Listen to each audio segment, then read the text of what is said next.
Et très chers frères, istighfar veut dire demander pardon à Allah. Istighfar veut dire demander pardon à Allah. Et c'est un culte parmi les plus aimés d'Allah, comme nous le savons, et les plus profitables aussi aux serviteurs.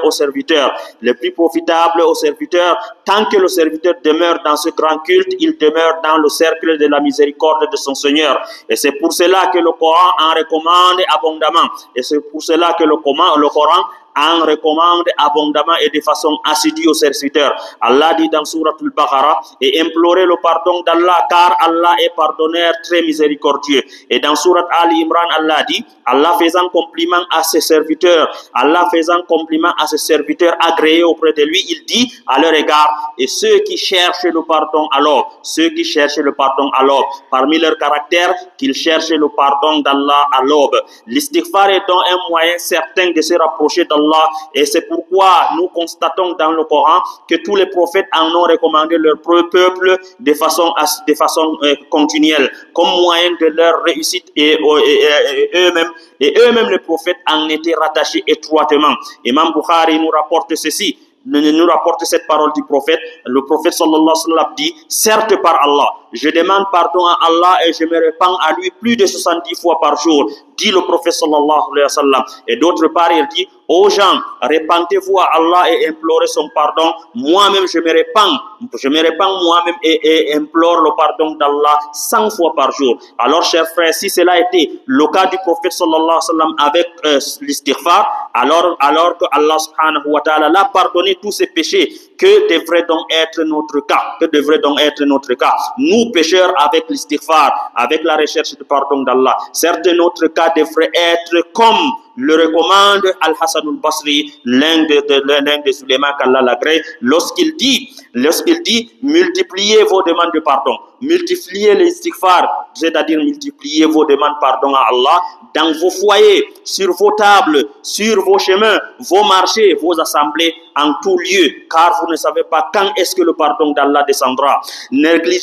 Alors, chers frères, ne négligez pas ce culte, surtout que vous savez à quel point nous nous trempons de façon continuelle dans les péchés à chaque moment. Et l'istighfar est notre moyen pour échapper aux impacts de ces péchés que nous commettons à chaque heure, comme nous le savons.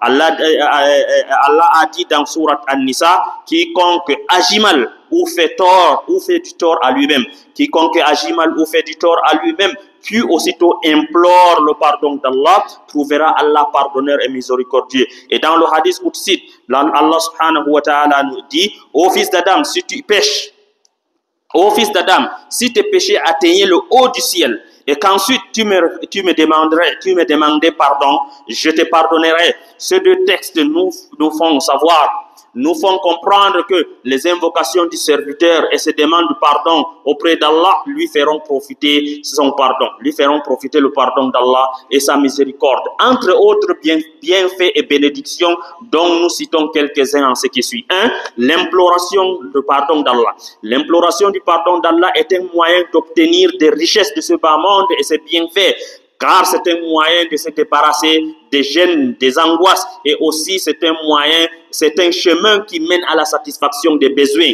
Le prophète Noé, Noé alayhi salam le prophète Noé dit à son peuple, oh, je les ai dit, implorez le pardon de votre Seigneur, car il est très absoluteur. Il vous enverra du ciel d'abondantes pluies, vous dispenserez avec largesse beaucoup de richesses et d'enfants. Il vous dispenserez avec largesse beaucoup de richesses et d'enfants, et vous accorderez des jardins et vous accordera des jardins et vous accordera des rivières.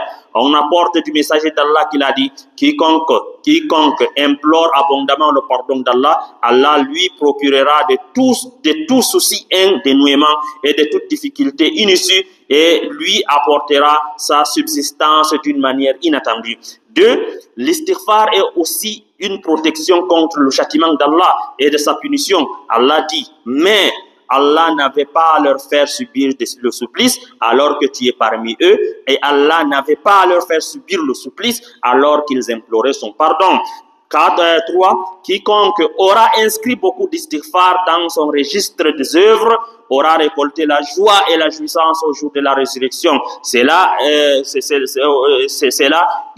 confirmé dans ce hadith. Cela est confirmé dans ce hadith authentique du prophète sallallahu alayhi wa sallam qui dit: bienheureux celui qui retrouvera, bienheureux sera celui qui retrouvera, bienheureux celui qui retrouvera au jour de la résurrection beaucoup de demandes de pardon, beaucoup d'istighfar inscrits dans son livre des œuvres. Et dans un autre hadith, le prophète sallallahu alayhi wa sallam dit: tout celui qui souhaiterait être content de son livre des œuvres au jour de la résurrection, qu'il y inscrit beaucoup d'istighfar. Aboul Minhal, l'un des prédécesseurs, des pieux prédécesseurs, qu'Allah l'agrée, qu'Allah lui fasse miséricorde, nous dit ceci. Il a dit: le meilleur voisin que le serviteur retrouvera dans sa tombe de tous ses œuvres, c'est l'istighfar, l'imploration du pardon d'Allah. Et avant de terminer, nous précisons les meilleures formules de l'istighfar qui sont: astaghfirullah alladhi la ilaha illa huwa al-hayyul qayyum wa atubu ilayh. Il y a cette formule. Il y a encore le deuxième formule: rabbighfirli wa tub alayya innaka antat tawwabur rahim. Le troisième formule, Allahumma inni zalamtu nafsi zulman kathiran wa la yaghfiru dhunuba illa anta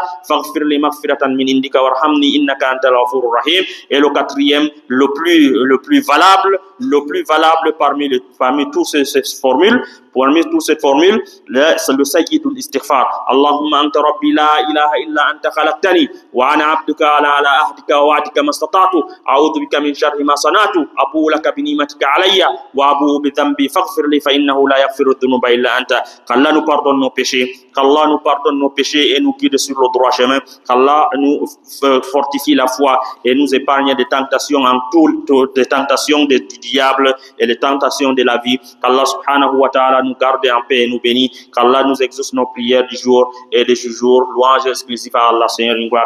Inna salatan al-fasha'il.